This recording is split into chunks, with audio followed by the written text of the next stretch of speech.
August 22nd, 2025, a fire broke out at an oil lubricant facility that led to a massive explosion. What resulted is an ecological disaster for the area that contaminated the air and water with hazardous material, and officials are dismissive about the impact. This is the Roseland explosion on location.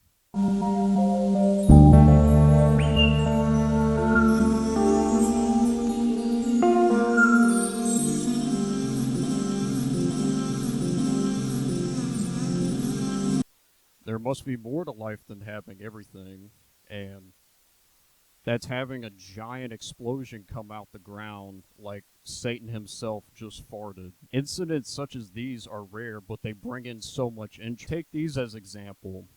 Beirut, Tianjin, Waco, no, the other Waco. They all conjure up a desire to appeal to man in a way that science cannot explain. And that is just a very big thing. And that is exactly what the folks in Roseland, Louisiana got to experience on the afternoon of August 22nd, when an oil and lubricant facility caught fire and led to said explosion. The facility in question is called Smitty's Supply Incorporated. Smitty's goal is to, or shall I say was, manufacture and produce diesel oils, industrial lubricants, brake fluid, and and it didn't take until September 9th for the fire to be fully extinguished. Now you're probably wondering, why does any of that matter? Like, aren't these the things that we put in our vehicles and burn off every day? And to that I'd say, don't ask such a stupid question.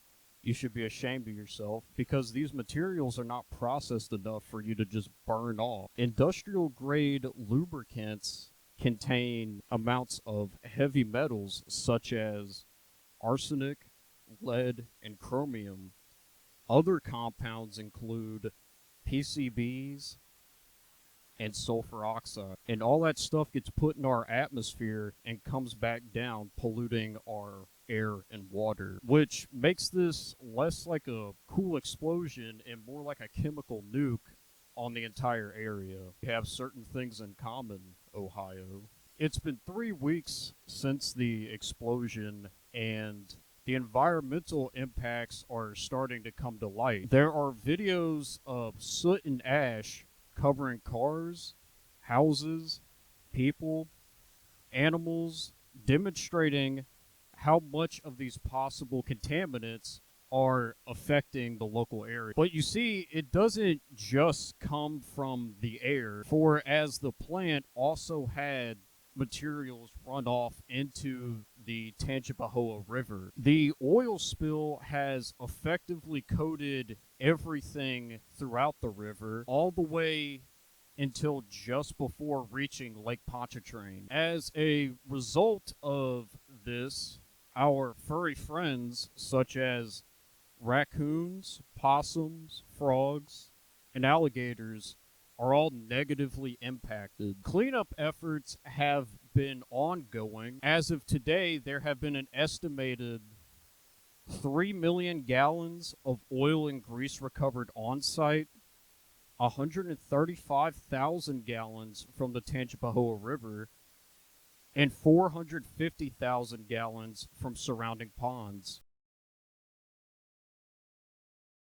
The amount of materials distributed as of now is unknown, but it is believed that workers are still not close to being done.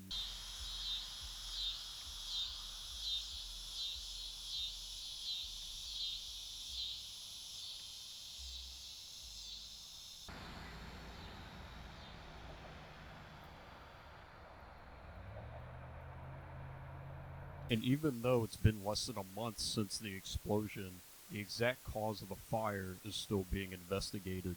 If I had to wager a guess, it's probably along the lines of negligence being involved. Given the recent history of safety issues and accidents that have occurred at the site, the response from local and state officials has been concerning, though, because they're making it seem as if there's nothing to worry about and we could all just go home. There's nothing to see here and just continue living as normal. But this is the state of Louisiana. If a politician says something, they're lying.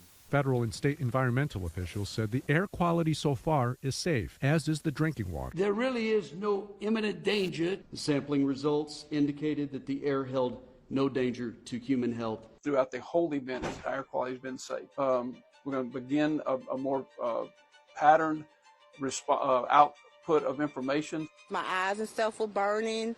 I started coughing because of the chemicals or whatever it was. Like, for example, a new test shows that 6 miles away from the actual accident site itself, there have been heavy metals and materials of the such that have seeped into the soil that have come from Smitty Supply Company. Well, breaking tonight, independent testing has confirmed that chemicals spread for miles after last month's massive fire at Smitty Supply in Roseland. A nationally recognized contamination expert tells our partners at WBRZ his first round of results show elevated levels of heavy metals in soot samples collected as far as 6 miles away. So it's like, we're not stupid. We can see the effects of what this material looks like when it's dropping and coating everything around us. And everyone who lives around here can see the definitive change in the quality of our surroundings the day after. I tested for 29 metals. I found a wide variety of metals that are really high concentrations in soot, and we need to ask questions of why it's there. And when I first got here, I saw children running around in yards, pets, and soot everywhere. And the issue is the EPA declared the soot safe without ever testing it. The morning after I got up to go to work, and I could notice a very noticeable dark splotch of, it was a thin coat, but still a coat of black that was coating everything. So I took 2 pictures of it, which you can see right here. And surely enough, that probably means I'm contaminated too. Like, the soot lays on the concrete. I walk out onto the concrete. The hazardous soot gets on my shoes. I walk back into my apartment wearing my shoes. The material then contaminates my floor. I walk around on my floor. I then proceed to lay on my couch, and then I probably touch the couch with my hand, and then eventually I'll probably scratch my ass crack with that hand. Are there hazardous materials in my ass crack, Mr. Government?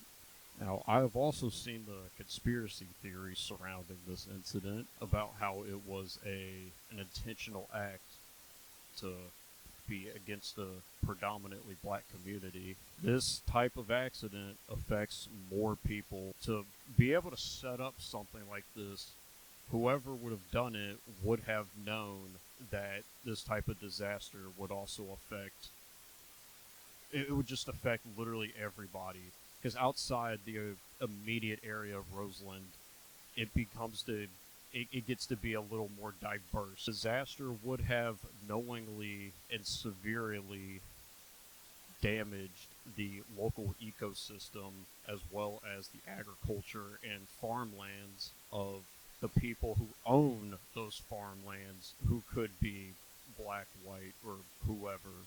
Aside from a rogue, disgruntled worker looking to seek revenge, I think this is an accident that was created by just a pure ignorance and arrogance of safety procedures. Given that everything is a numbers game, this was probably just going to happen eventually. Frankly, this accident really isn't that much different than the East Palestine train derailment. It seems enigmas never age, huh, Ohio? Now, a few other things worth mentioning was the owner's daughter posting something really funny. I think everybody got a good kick out of that. She made herself look stupid. The other hand, on the more serious note, is the seriousness of this matter, because there's a good chance that a lot of the local wildlife and people will be severely affected from this event, given that some of these chemicals can cause cancer. We'll just have to wait and see until we get conclusive results back from investigators on what the extent of this damage is. But for now, we're just aware of the immediate impact of this event. But I have a feeling that it's going to come out to be much worse in the future. It's also worth noting, just whenever I was up there, it was insane how bad the smell was. You could tell that there was metal burning for like 2.5 weeks when you get there. It was pretty strong. So the moral of the story is that always keep a respirator. If you see the rain turn black, don't open up your mouth to have it fall in. When it comes to the government, never expect them to give you the answer that you should hear, always what you want to hear. So yeah, that'll do it for this video. A pal is a wonderful thing, Jeffrey.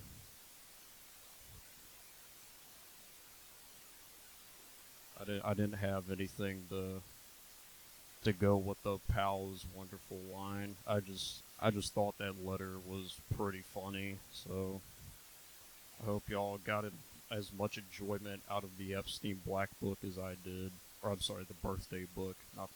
So, as always, thank you for watching. Bye-bye.